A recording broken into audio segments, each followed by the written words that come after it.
Abra sua Bíblia comigo no Evangelho de Marcos. Vamos seguir aí nas mensagens da nossa série em Marcos. Marcos capítulo 8, versículo 27. Marcos capítulo 8, versículo 27. Nós nesse ano iniciamos aí essa série de pregações, no Evangelho de Marcos. Estamos passando aí pelo Evangelho inteiro.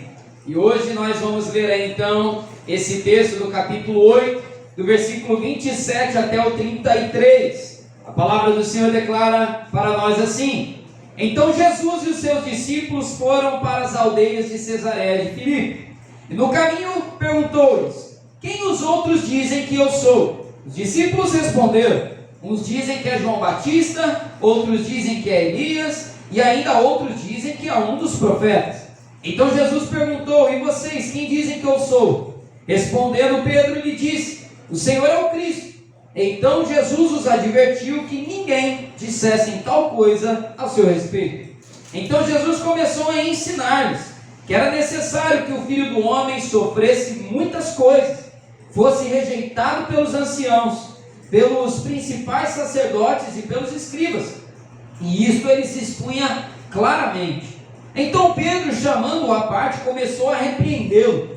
Mas Jesus, voltando-se e vendo seus discípulos, repreendeu Pedro, dizendo: Saia da minha frente, Satanás, porque você não leva em consideração as coisas de Deus, e sim dos homens.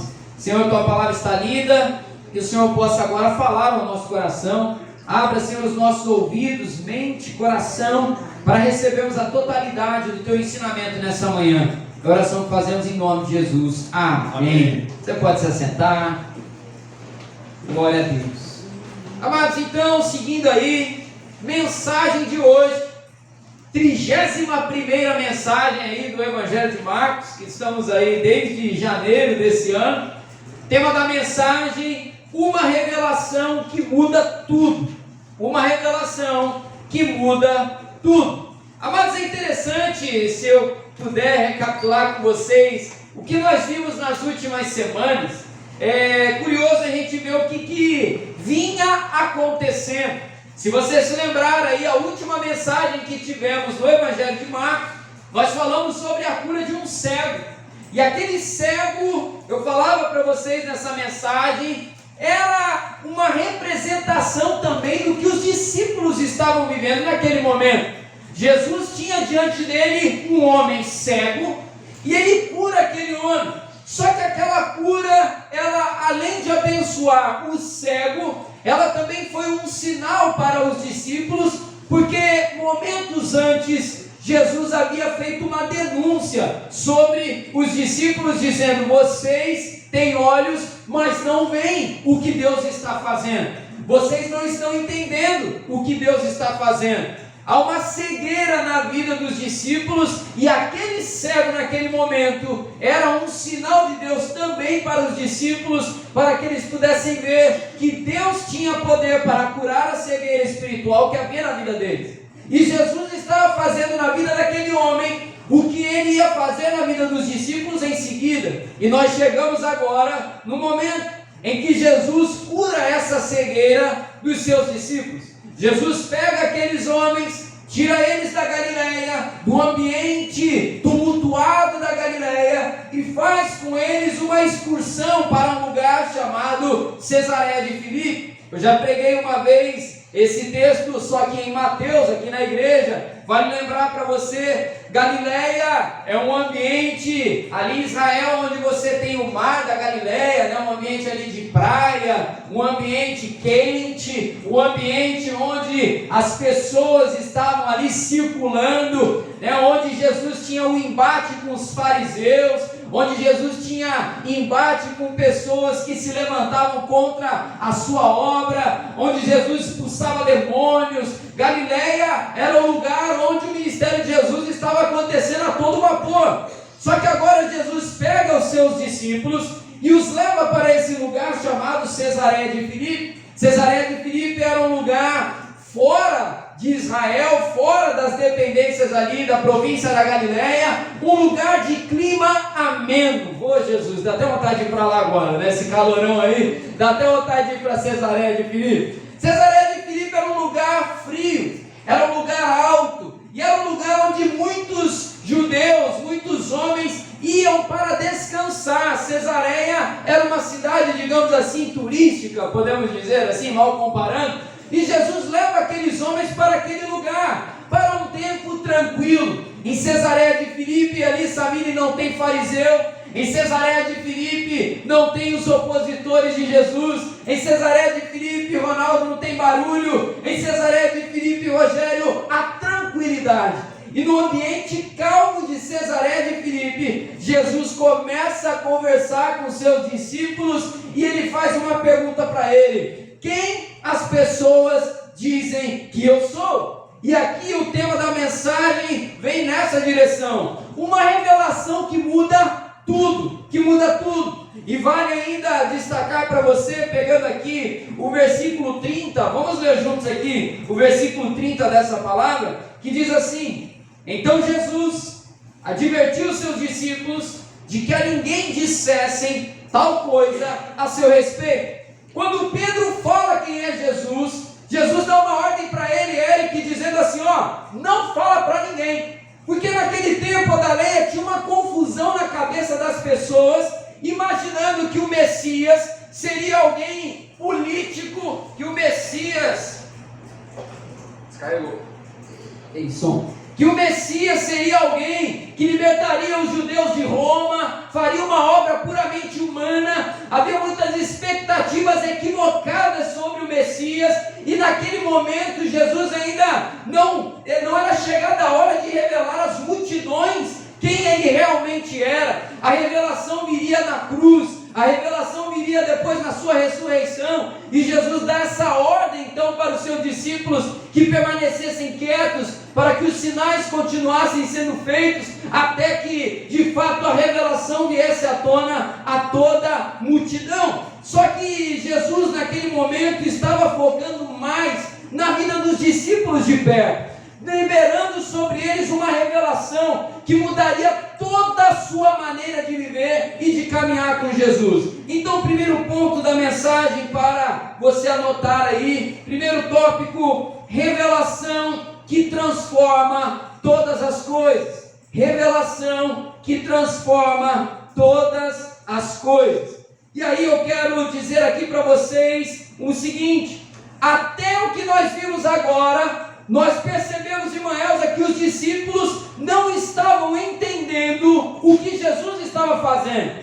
Os discípulos estavam vendo os milagres, mas ainda não entrou no coração deles, Tatiane, o que é isso que ele está fazendo. Que homem é esse? Que homem é esse que acalma a tempestade? Que homem é esse que multiplica pães e peixes para a multidão? Quem é esse homem que chamou a gente para caminhar perto dele? Eles viam as obras, ficavam impactados, mas eles ainda não tinham o discernimento correto de quem era Jesus de fato na vida deles. Essa cegueira persistia na vida deles, e Jesus então, ao perguntar para Pedro dá a resposta que nós vemos aqui no versículo 29, o Senhor é o Cristo. O Senhor é o Cristo. Cristo é a palavra grega que tem o mesmo significado que Messias no hebraico, que significa Salvador, que significa aquele que vem enviado pelo Senhor para salvar a humanidade. E quando Pedro declara isso aqui é muito forte, amados,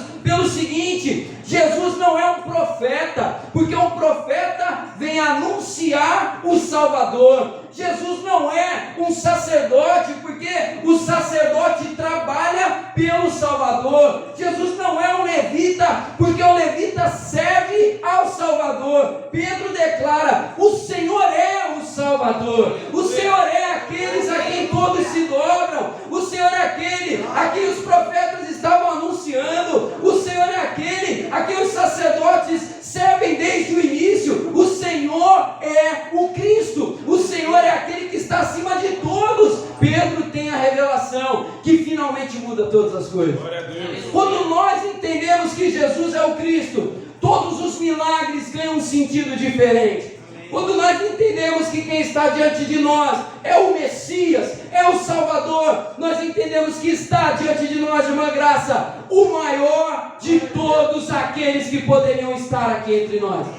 E essa revelação muda todas as coisas. Essa revelação transforma a nossa vida, porque nós não corremos mais atrás de outros salvadores quando entendemos que quem está conosco é o Salvador. Pedro declara: tu és o Cristo. E aí, amados, essa pergunta também se faz aqui para nós hoje: quem é Jesus para nós? Essa pergunta que Jesus faz para os discípulos deve ser feita para nós também. Os secularistas lá fora, as pessoas no mundo aí fora, declaram que Jesus é um homem bom, declaram que Jesus é um homem que tem bons ensinamentos, que Jesus é uma pessoa bacana. As pessoas lá fora, se você perguntar para alguém que não crê, ele vai dizer: Jesus é um homem que trouxe ensinamentos legais, Jesus é uma pessoa que deu um bom exemplo, Jesus é uma pessoa que ensinou a amar. Se você perguntar para um religioso, você vai ver, ouvir dele: Jesus é aquele que vai mandar para o inferno aqueles que a gente não gosta. Se você perguntar para o religioso, você vai ouvir a resposta dele: Jesus é aquele que vai destruir esse negócio todo aí, que está incomodando a gente. O religioso e o secularista, eles pegam parte do todo para definir quem é Jesus.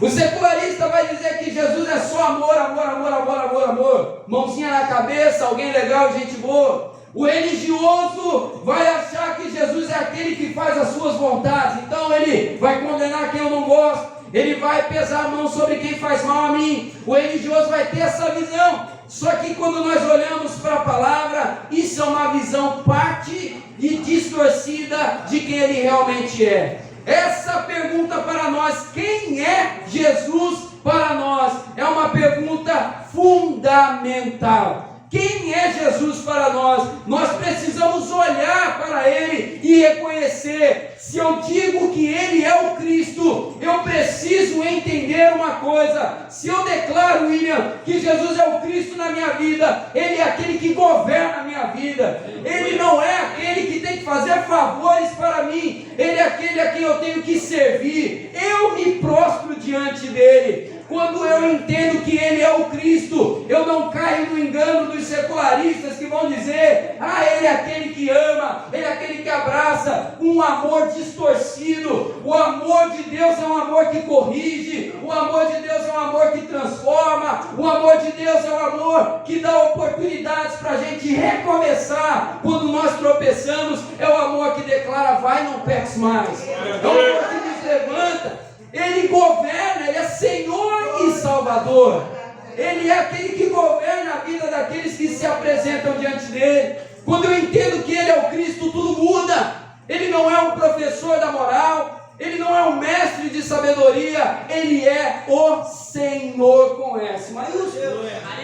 Essa pergunta tem que mudar tudo na nossa vida. Se eu entendo, Rafael, que Ele é meu Senhor, eu preciso entender que a minha vida toda tem que passar pelo seu crivo. Se eu entendo que Ele é meu Senhor, que Ele é o Cristo, que Ele é o Messias, nada na minha vida tem que estar fora daquilo que Ele ama e que Ele quer para mim. Porque se Ele é o Cristo, Ele sabe o que é melhor para nós. E quando a gente olha para isso, amados, não significa que Deus é um Deus caprichoso, que Deus é um Deus que cisma com coisa porque Ele simplesmente quer assim. Ele é o Criador da vida. Se Ele é o Criador da vida, Ele sabe o que é melhor para viver nesse mundo. Se Ele é o Criador de todas as coisas, Ele sabe muito bem e Ele nos ensina como viver a vida que Ele criou. Ninguém melhor do que a pessoa que fabricou essa caixa de som para dizer para nós o que é melhor de se fazer com essa caixa de som. Porque Ele criou ela, Ele sabe que se ligar ela de uma maneira estraga, Ele sabe que se ligar de uma outra forma você vai extrair dela o melhor dela. O Criador da vida nos ensina a viver. Quando eu declaro que Jesus é o Cristo, eu entendo então: Senhor, a Tua vontade realmente é boa, perfeita e agradável, porque o Senhor criou todas as coisas. O Senhor estava na criação. A palavra vai dizer para nós que por Ele todas as coisas foram criadas, o Filho, o Cristo, Jesus. Essa pergunta precisa ser feita então para nós.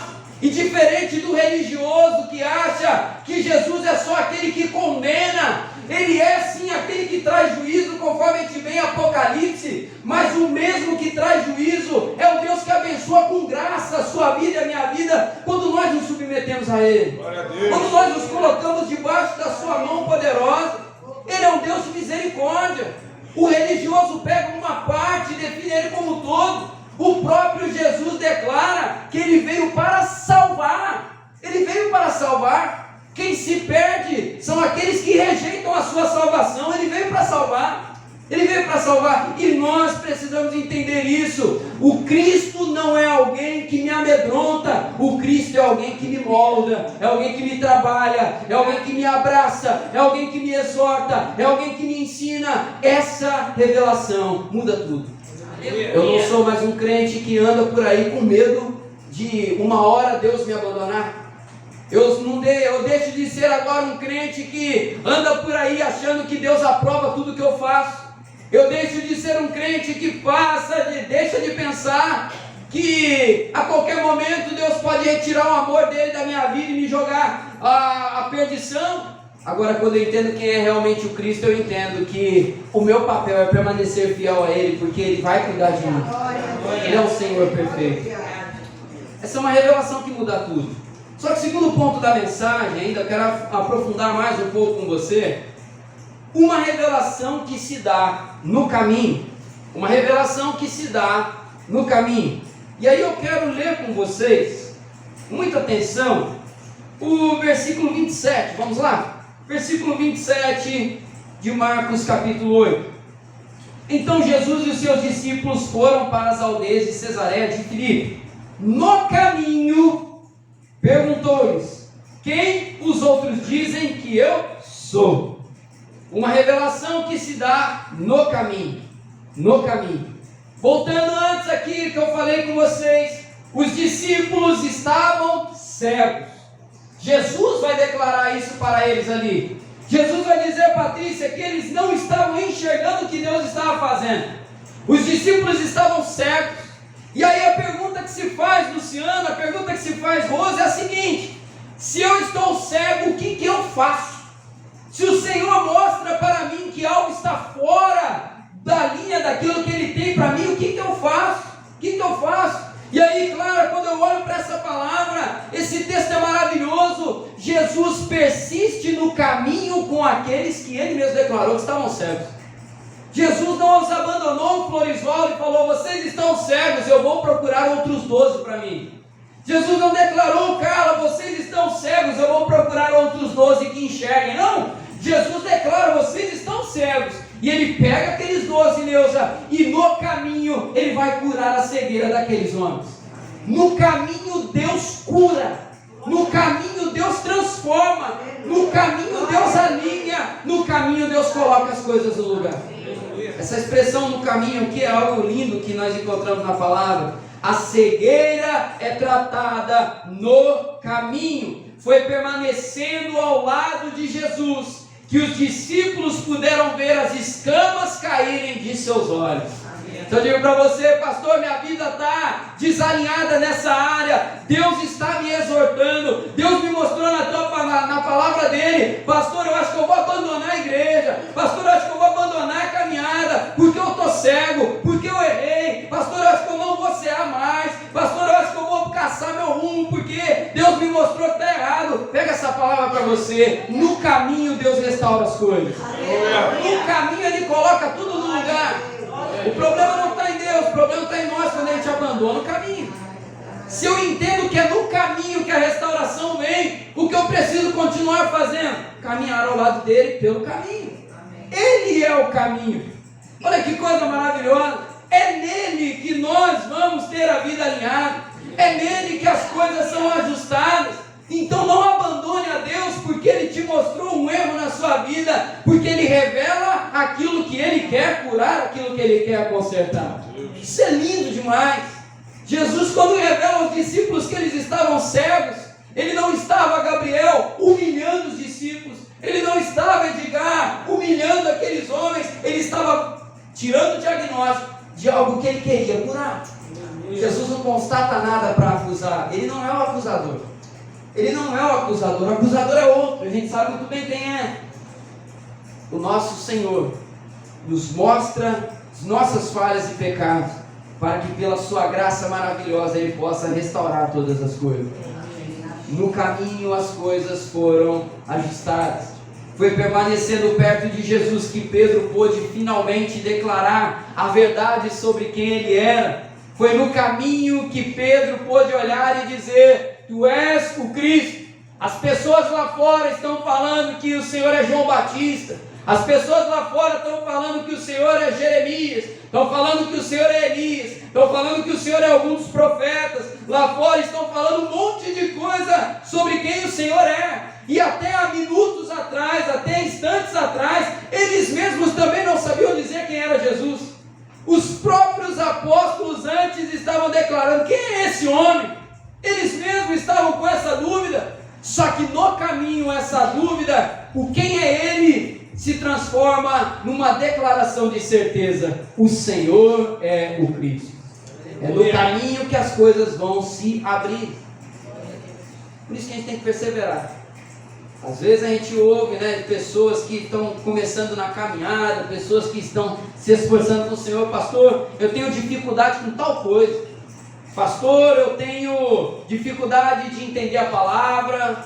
Pastor, eu tenho dificuldade de tomar uma posição na minha família. Pastor, eu tenho dificuldade com tal pecado na minha vida. Pastor, eu tenho dificuldade com tal situação lá no meu trabalho. Pastor, eu tenho dificuldade com isso. Pastor, é difícil para mim. Permanece no caminho. Continue caminhando. Pastor, eu tenho problema com a minha língua, eu falo palavrão. Pastor, eu estouro facilmente. Pastor, meu temperamento é difícil. Pastor, Deus tem que trabalhar a minha maneira de ser. Pastor, está difícil, eu pequei essa semana. Permanece no caminho. Pastor, essa semana eu me desentendi lá em casa com a minha família, com meu filho, com a minha esposa, com meu esposo. Pastor, eu estou mal. Permanece no caminho, porque no caminho você encontra a restauração que você precisa para isso. É justamente nesses momentos que precisamos permanecer. É justamente nesse momento que Jesus pega os 12 e leva eles para outro lugar, para que eles pudessem permanecer. Vou repetir o que eu falei instantes atrás. Jesus tinha toda a autoridade para pegar e descartar aqueles 12 e pegar outros 12, Romildo. Ele podia fazer o que ele quisesse. Ele podia mandar descer fogo do céu e queimar os 12. Queima tudo aí. Tem mais gente que vocês não. Ele podia. Ele tinha todo o poder.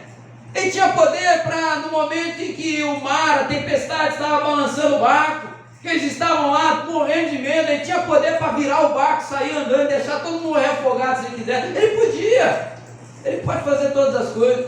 Só que aquele que podia fazer tudo isso escolhe continuar com aqueles 12.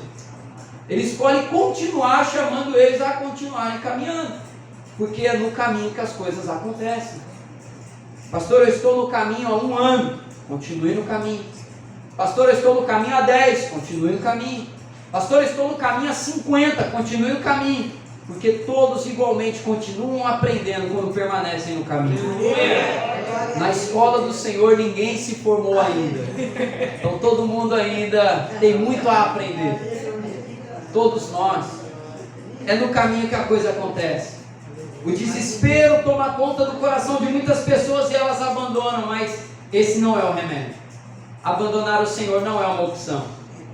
Por isso eu quero enfatizar para você aqui, se alguém aqui entrou nessa manhã aqui desanimado, porque o pecado desanima a gente. Quem ama a Deus de verdade, deixa eu te falar uma coisa. Quem ama a Deus de verdade, quando peca, fica arrasado. Porque o pecado gera repulsa na gente. E geralmente quem sente essa repulsa, um dos primeiros pensamentos é: eu vou largar tudo, vou zerar tudo, um dia eu recomeço. Não faça isso. Se você entrou aqui com o pensamento de jogar tudo para o alto, essa manhã, nessa palavra, eu te mostro. Aquele que antes não estava entendendo nada, estava cego, na permanência dele, teve a sua cegueira curada. Não abandone em nome de Jesus. Pastor, eu tenho ainda que fazer tal coisa, ainda não consegui. Permanece no caminho e faça. Mas não abandone o caminho. Abandonar o caminho não é uma opção. Talvez você vai ouvir até de alguma boca de algum religioso que tu tem que abandonar o caminho dele. Que Deus não se importa mais com você. Mas entre o fariseu e a palavra, fica com a palavra em nome de Jesus. Saiba filtrar o que você ouve na sua vida. Saiba filtrar isso. Que às vezes a gente olha um fariseu e a gente o admira porque ele parece ser perfeito. Deixa eu te dizer uma coisa também. Ele é igual a você. O religioso que tenta definir Jesus pela régua dele é igualzinho você. É igualzinho. A diferença é que ele finge bem pra caramba. Ele é um excelente ator. E uma coisa que o Senhor quer de nós é a gente ser sincero diante dele. Isso é uma coisa que eu vejo nos homens de Deus na palavra, que não há fingimento neles. Isso é lindo. A palavra é maravilhosa. Esses homens, eles até tropeçam, mas eles continuam. Não dê ouvidos a fariseu em nome de Jesus. Amém. Segundo ponto então da mensagem é esse. Uma revelação que se dá no caminho. E eu fecho essa palavra com um terceiro ponto. E eu gostaria que você repetisse esse ponto comigo. Diga assim: a soberania é de Deus. É de Deus.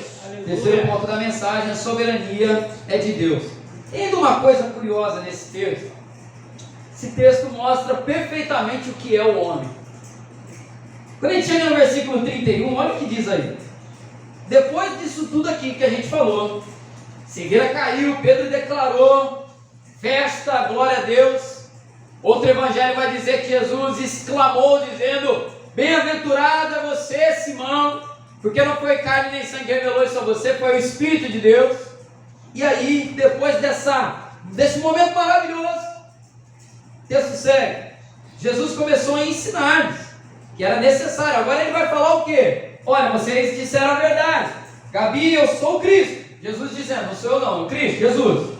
Jesus declara: de fato, vocês falaram bem. Agora deixa eu explicar para vocês o que o Cristo vai fazer. Aí o texto segue.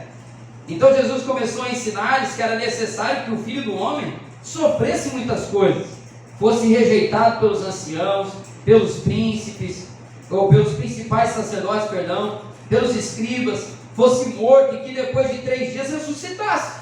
Ensinou tudo. Aí o 32, e isto que eles expunham claramente. Então Pedro, chamando à parte, começou a repreendê-lo. Pedro é demais, né? Pedro é demais, cara. Eu li esse texto essa semana, minha reação foi igual a do Will, eu ri. Falei: rapaz, uma coisa a gente não pode falar, que Pedro não era ousado, né? O bicho era... Pedro pega Jesus, ouviu tudo, acabou de declarar. Pedro ficou grandão, né? Acertei. Jesus começa a falar, Pedro pega Jesus no cantinho. Que negócio é esse? Acabei de falar que você é o Cristo. Você é o Cristo, rapaz. E Pedro começa a dizer: não vai acontecer nada contigo não. Outro evangelho vai nos mostrar um pouco mais de detalhe da conversa. E Pedro fala: eu não vou deixar. Que isso? Se ele é o Cristo, acho que Pedro naquele momento pensou que ele era o arcanjo Miguel, né? E aí ele repreende Jesus. E aí Jesus também não deixa baixo, né? Aí a gente vê no 33, mas Jesus voltando-se e vendo os discípulos, lá, imagina essa cena, né? Pedro chamou ele para o canto e repreende Jesus. Pedro dá uma olhada para os discípulos, Jesus dá uma olhada para os discípulos, está todo mundo ali. Agora Jesus, né, pega Pedro para exemplo, né? Jesus, voltando-se e vendo os discípulos, repreendeu Pedro e disse: saia da minha frente, Satanás, porque você não leva em consideração as coisas de Deus e sim a dos homens. A soberania de Deus. Deixa eu te falar uma coisa. Ao revelar quem Jesus era naquele momento, ao declarar aquilo, Pedro falou uma grande verdade. Eu sei quem o Senhor é, e Jesus confirma isso. Só que uma coisa precisa ser aprendida por Pedro e por nós também. Saber quem Jesus é não significa que agora eu tenho domínio sobre ele. Pedro, naquele momento, ao entender quem Jesus era, ele passou a pensar que agora ele podia fazer com que Jesus fizesse o que ele, Pedro, queria que ele fizesse. Ah não, olha, agora eu conhecia Deus. Aleluia! Antes eu não conhecia, agora eu conheço. Agora, Igor, é o seguinte: Deus tem que fazer o que eu quero agora. Que agora eu sei quem Ele é. E Jesus já corta o mal pela raiz. Ele repreende dizendo: olha, é Satanás que está falando, não é você, Pedro. Isso aí vem de Satanás na tua boca. Acala a sua boca, Satanás. Jesus manda Satanás se calar. Jesus diga: saia da minha frente, Satanás. E isso nos ensina que essa repreensão que Pedro faz a Jesus, às vezes o nosso coração tem a vontade de fazer a mesma coisa, de não aceitar a soberania de Jesus. É impressionante como cada dia que passa, nossa geração tem mais dificuldade de lidar com uma palavrinha chamada autoridade. Isso se reflete a Deus também. Muitas pessoas recebem Jesus, só que elas falam: agora é o seguinte, eu vou fazer um à la carte aqui, tá, pastor? É o seguinte, dá o menu aí. Eu gosto muito de Jesus nessa parte. A outra aqui a gente joga fora esse negócio aí. Só que a soberania é de Deus, e a gente tem que se submeter por inteiro. E se submeter por inteiro a algo que vai gerar vida para nós. A gente precisa entender que isso gera vida. Pedro naquele momento pensou que ele podia dobrar Jesus e fazer com ele o que ele quisesse. Só que a gente aprende nessa palavra que o propósito de Deus segue intacto para cada um de nós. Jesus não mudou os planos dele porque Jesus queria que ele mudasse. E o Senhor Jesus não vai mudar os planos dele porque a gente quer que ele mude, ou porque a gente acha que tem que ser assim, que tem que ser assado. Se tem uma coisa que Deus não faz, é submeter esse seu grande propósito de salvação para fazer do jeito que a gente quiser. A gente que é discípulo, e discípulo de um mestre gracioso, isso é maravilhoso. Agora o que a gente tem que fazer é confiar que o plano dele é perfeito. Se ele falou que vai morrer e vai ressuscitar, porque ele vai fazer isso, vai dar certo, Pedro, descansa. Se o Senhor já mostrou que vai ser assim, e no final ele vence, confie e descansa que ele vence. A palavra do Senhor não é enganosa, a palavra do Senhor não volta atrás. O Senhor estabelece uma aliança conosco. Eu falava isso ontem no batismo e fecho essa palavra dizendo isso. A aliança que o Senhor fecha conosco, que o Senhor estabelece conosco, que o Senhor firma conosco, é uma aliança do mais forte com o mais fraco. Ele procura a parte mais fraca e estabelece uma aliança com ela, comigo e com você. E nessa aliança ele pauta ela pela misericórdia. Ela é estabelecida pela graça e ela é cultivada pela misericórdia. O Senhor continua insistindo na gente, como ele insistiu com Pedro. E essa aliança, o maior da vida ao menor. Ele assume todos os prejuízos. O preço do nosso pecado ele carregou na cruz do Calvário. Ele tomou sobre si o prejuízo. E ele oferece vida para a gente. Tudo que a gente tem que fazer então é aceitar isso e viver isso da maneira como ele tem oferecido para nós. Então, amados, quando a gente olha para essa palavra, a gente precisa guardar isso bem no nosso coração. Primeira coisa, então, a revelação de quem Jesus é transforma tudo na gente. Essa revelação vem no caminho, continue no caminho. E nunca se esqueça que a soberania continua sendo sempre de Deus. Os planos dele são maiores e melhores do que o nosso. Que a gente possa confiar nele em nome de Jesus. Posso ouvir um amém? Amém! Vamos orar ao Senhor, permaneça sentado. Vamos orar a Deus.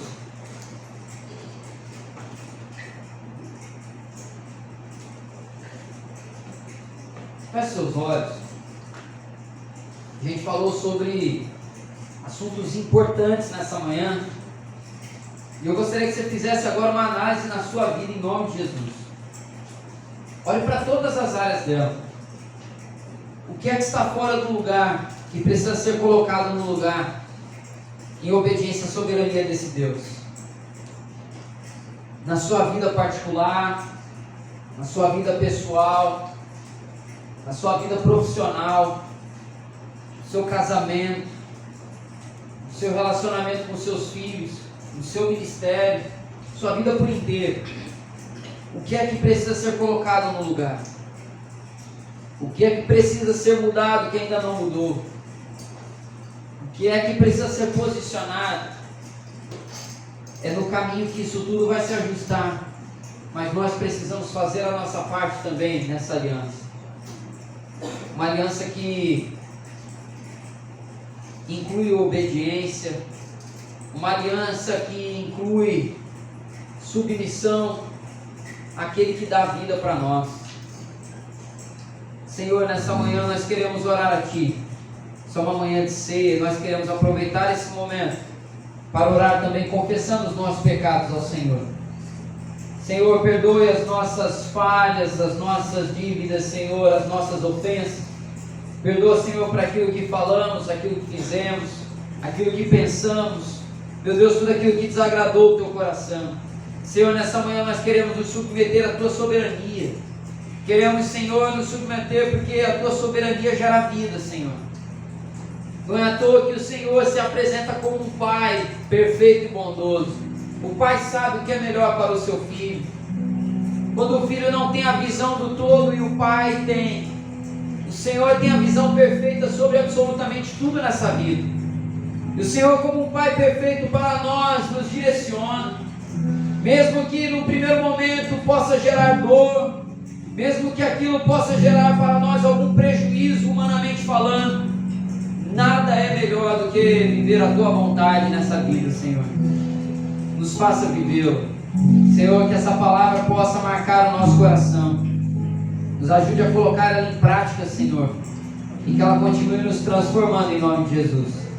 Senhor, muito obrigado pelo Teu cuidado e pelo Teu amor. E nesse momento nos preparamos para ceiar. Que o Senhor esteja conosco.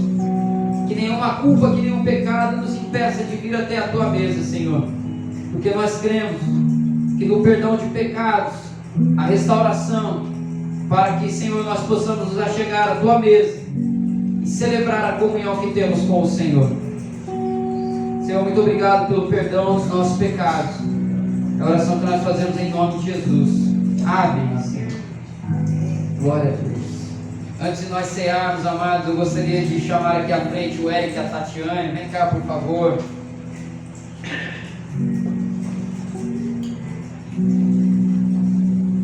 Podem subir aqui?